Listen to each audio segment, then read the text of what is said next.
warahmatullahi wabarakatuh. Halo Sobat PMI, perkenalkan saya Najwa Lubis dari Kampus Universitas Islam Negeri Sumatera Utara, Prodi Pendidikan Madrasah Ibtidaiyah, Fakultas Ilmu Tarbiyah dan Keguruan. Izinkan saya mengajak kalian untuk mendiskusikan tentang materi donor darah dalam Palang Merah.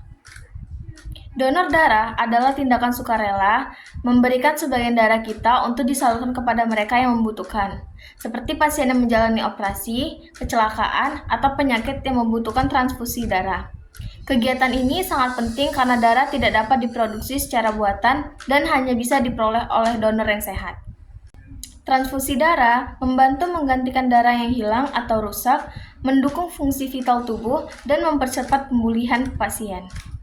Dengan mendonorkan darah, seseorang dapat membantu menyelamatkan hingga 3 nyawa dari setiap satu kantong darah yang didonorkan. Adapun fungsi darah yaitu mengangkat karbon dioksida dari sel-sel tubuh ke paru-paru untuk selanjutnya dikeluarkan, lalu menggantikan sel-sel yang rusak. Darah yang didonorkan digunakan untuk berbagai keperluan medis seperti operasi, pengobatan kanker, anemia, dan gangguan pendarahan lainnya. Selanjutnya, donor darah secara teratur dapat membantu menjaga kesehatan tubuh bagi pendonor itu sendiri. Adapun beberapa jenis-jenis donor darah, yaitu 1. Donor darah utuh. Dalam jenis donor ini, darah yang diambil terdiri dari seluruh komponen, seperti sel darah merah, plasma, trombosit, dan sel darah putih. Selanjutnya, donor trombosit. Proses donor trombosit ini melibatkan pengambilan darah, kemudian trombosit dipisahkan dan sisanya dikembalikan ke tubuh donor. Kemudian ada namanya donor plasma. Donor plasma ini biasanya diberikan kepada pasien yang mengalami luka bakar parah, penyakit hati, atau infeksi berat. Dan terakhir, donor sel darah merah ganda. Donor ini dibutuhkan untuk pasien anemia berat atau mereka yang membutuhkan transfusi besar-besaran.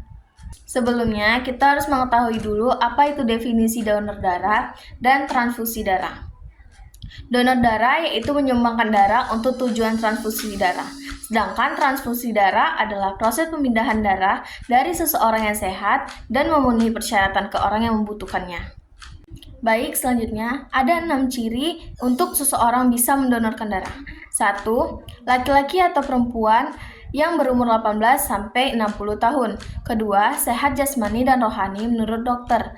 Ketiga, berat badannya minimal 45 kg. Keempat, kadar hemoglobinnya minimal 12,5 gram. Kelima, tekanan darah sistoliknya 100 sampai 180 mm hidrogium dan diastoliknya 50 sampai 100 mm hidrogium. Dan terakhir, keenam, tidak menderita penyakit beresiko tinggi seperti HIV, hepatitis, jantung, hati, paru, ginjal, dan lain sebagainya. Selanjutnya, proses sebelum seseorang mendonorkan darahnya, yaitu pendonor akan menjalani pemeriksaan sederhana seperti pengukuran tekanan darah, suhu tubuh, dan kadar hemoglobin. Jika dinyatakan sehat, pendonor akan berbaring dan darah akan diambil melalui vena di lengan menggunakan jarum steril. Proses pengambilan darah biasanya berlangsung sekitar 10-15 menit. Setelah donor darah, pendonor akan diminta untuk beristirahat sejenak sambil menikmati makanan ringan dan minuman. Selain itu, donor darah juga memiliki manfaat, yaitu tubuh akan merespon dengan memproduksi sel darah merah baru. Lalu, beberapa penelitian menunjukkan bahwa donor darah teratur dapat mengurangi resiko penyakit jantung. Dan terakhir, memberikan kontribusi positif bagi masyarakat dapat meningkatkan rasa percaya diri dan kepuasan diri kita sendiri.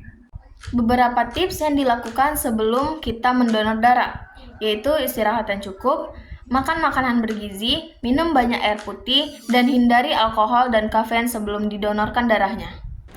Jadi, kesimpulan dari materi donor darah dalam Palang Merah yaitu donor darah adalah tindakan mulia yang dapat memberikan manfaat besar bagi kesehatan masyarakat luas. Setiap orang yang memenuhi syarat dianjurkan untuk menjadi donor darah secara rutin untuk membantu memenuhi kebutuhan darah di rumah sakit dan fasilitas medis. Sekian video singkat dari saya mengenai donor darah dalam Palang Merah. Lebih dan kurangnya saya mohon maaf. Wabillahi taufiq wal hidayah. Assalamualaikum warahmatullahi wabarakatuh.